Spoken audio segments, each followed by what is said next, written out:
एक समय की बात है, एक छोटे से गांव में रामू नाम का एक गरीब किसान रहता था। रामू बहुत मेहनती और ईमानदार था, लेकिन उसकी किस्मत ने उसे कभी साथ नहीं दिया। उसके पास एक छोटा सा खेत था, जिससे वह अपने परिवार का पेट मुश्किल से भर पाता था। एक दिन रामू जंगल में लकड़ियां काटने गया। लकड़ियां काटते काटते उसने एक पुरानी चमचमाती चरखा देखा। चरखा बहुत सुंदर था और उसे देखकर रामू की आंखें चमक उठीं। उसने चरखा को उठाया और अपने घर ले आया।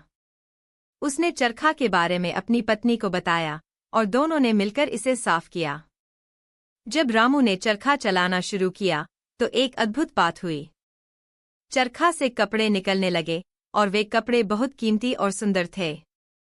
रामू ने इन कपड़ों को बाजार में बेचा और बहुत पैसे कमाए। धीरे धीरे उसकी गरीबी दूर होने लगी और वह सुखी जीवन जीने लगा। गांव के लोग रामू की इस चमत्कारी उन्नति को देखकर हैरान थे। उन्होंने उससे पूछा कि वह यह चमत्कार कैसे कर रहा है। रामू ने ईमानदारी से सबको बताया कि उसने जंगल में एक जादुई चरखा पाया है, जिससे यह सब संभव हुआ है।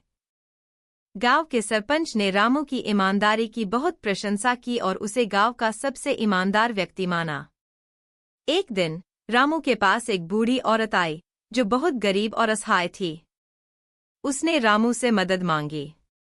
रामू ने बिना किसी हिचकिचाहट के उसे कुछ कीमती कपड़े दिए और उसे धन भी दिया। वह बूढ़ी औरत वास्तव में एक परी थी, जो रामू की ईमानदारी और दयालुता की परीक्षा ले रही थी। उसने रामू को आशीर्वाद दिया और कहा, तुम्हारी ईमानदारी और दयालुता ने तुम्हें इस योग्य बनाया है कि तुम और अधिक खुशहाल जीवन जी सको।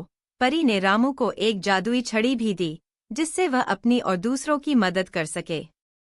रामू ने उस जादुई छड़ी से अपने गांव के सभी गरीब और जरूरतमंद लोगों की मदद की।